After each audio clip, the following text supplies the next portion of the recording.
अरुण कमल संस्था तद्रज कुंज वर्णा करयुगधतेष्टाभितुर्वामुजा च मणिमय मुकुटाढ्यालंकृता कल्पजालय सकल भुवन माता संततम श्री श्री तत्सताश्रम आकाश मार्गी हरि शरणम द्वारा सहरि मार्ग। नारायण चार अक्षर जो चारों दिशाओं में व्याप्त है, पूर्व पश्चिम उत्तर और दक्षिण।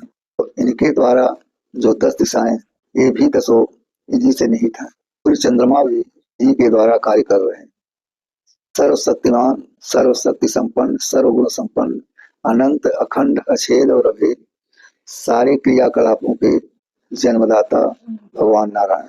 नारायण की महिमा कितना भी कह लो कम ही, क्योंकि भूतपूर्व जो शक्तियां हैं, जो देवी हैं, देवता हैं, ये सब इन्हीं के अंग हैं, इन्हीं के द्वारा सब विकसित हुए हैं। और जो नारायण के अंग हैं वो लाखों देवी देवता इन्हीं के द्वारा प्रादुर्भाव हुए हैं, इन्हीं के द्वारा उत्पन्न हुए हैं। इन्हीं के शक्ति के अनुसार इनका आवागमन होता रहता है। सृष्टि की रचना हो जाने के बाद जब कुछ समय बीतता है तो उस समय के बीच में जो राक्षसी प्रवृत्ति होती है, जिसकी ऊर्जा गलत हो जाती है, जो तापमान के अंदर नकारात्मक ऊर्जाओं को बिखेर देता है और उस रूप में वो इस धरती पर गौ, ब्राह्मण और अग्नि का अपमान करते हैं, उन्हें कुदृष्टि से प्रयोग करते हैं, गलत कर्मों के द्वारा उन्हें परेशान किया जाता है। वही जो रूप आता है वही नारायण का अंग कहलाता है। बहुत सरल और साधारण बात है कि सृष्टि में जब जब हाहाकार मचा इस पृथ्वी पर, तब तब नारायण अपने स्वरूप भेज देते हैं। और वो स्वरूप जो आता है वो धर्म, अर्थ, काम, मोक्ष प्रेरित करते हुए और साधु संतों को, ब्राह्मणों को, धर्म को, यज्ञ को और अग्नि गौ की रक्षा करते हुए उन राक्षसों का वध करते हैं। त्रेता में भगवान राम आए तो रावण का वध किया। सतयुग में नरसिंह रूप में, परमात्मा के रूप में जब प्रकट तो हिरण्याकश्यप का वध हुआ। द्वापर में जब वो कृष्ण बन के आए तो कंस का वध किया। अब वर्तमान समय में कलिकाल का जो स्वरूप है, इसमें भी अब धीरे धीरे पापाचरण का वृद्धि हो रहा है। समय आने पर पुनः नारायण किसी न किसी को सुरक्षा हेतु या संत, भक्त, ब्राह्मण, अग्नि, गौ के सुरक्षा हेतु किसी न किसी अवतार में लीला के रूप में भेज देते हैं। वो लोग आकर के यहाँ लीला करते हैं, धर्म की रक्षा करते हैं, धर्म का बढ़ावा देते हैं, धर्म का उपदेश करते हुए राक्षसों का संहार करते हैं। धर्म का जय होता है, धर्म का नाश होने लगता है। लेकिन जब तक नारायण किसी को भेजते नहीं है तब तक धर्म का नाश होता है, अधर्म का जय होता है।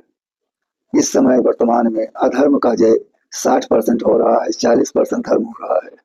वो भी धर्म सात्विकी न होकर के तामसी रूप में परिवर्तित हो रहा है। ठीक है, फिर भी कुछ न कुछ बहाने धर्म तो हो ही रहा है।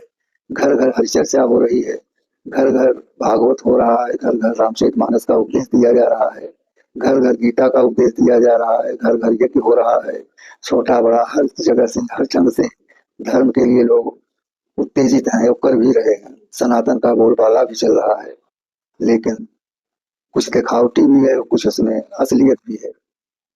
तो इस वर्तमान में कलयुग के जो एक युग के रूप में बंटवारा हुआ है 4 युगों का, तो युग का प्रभाव तो रहता ही है, चाहे वो धर्म का हो और चाहे धर्म का हो। युग का जो प्रभाव है वो अपना प्रभाव छोड़ता नहीं है। सतयुग में भी अधर्म हुआ है, त्रेता में भी अधर्म हुआ है, द्वापर में भी अधर्म हुआ है। अब कलयुग तो अधर्मों का राजा ही है, यहाँ तो अधर्म होना ही चाहिए। लेकिन जो बीच बीच में धर्म की व्याख्याएं हो रही हैं, उसके द्वारा अधर्म नष्ट हो रहा है। इसलिए पृथ्वी पर सभी जीव, मनुष्य मोहन, साधु संत किसी न किसी ढंग से निर्वाह अपना कर रहे हैं। तो साधक का जो साधना है, मूल यही है कि करोड़ों जहाँ देवी देवता हैं, वहां हम किस देव की पूजा करें, किस कलिकाल से मुक्ति मिल जाए। तो कलिकाल में रह करके यदि साधक, मानव या भक्त या संत या विद्वान नारायण का जाप करते हैं, नारायण के नाम का ध्यान करते हैं, उनके नाम का पूजा करते हैं, उनके लीला चरित का गुणगान करते हैं, तो निश्चित है जो कलि के प्रभाव से प्रभावित नहीं होंगे। हमारा यही कहना है कि नारायण की भक्ति सर्वोपरि है और नारायण की भक्ति ही से हर मानव समाज का कल्याण भी होगा, चाहे जिस पंथ का हो, चाहे जिस जाति का हो, चाहे जिस वर्ण का हो। क्योंकि हर जाति, हर वर्ण, हर प्रकार के 84 लाख जीवों को अभय देना, उनको भोजन देना, पालन करना, उनको जीना मारना, ये सब नारायण के ही हाथ में है। इसलिए नारायण की भक्ति सर्वोत्तम है। जय श्री नारायण।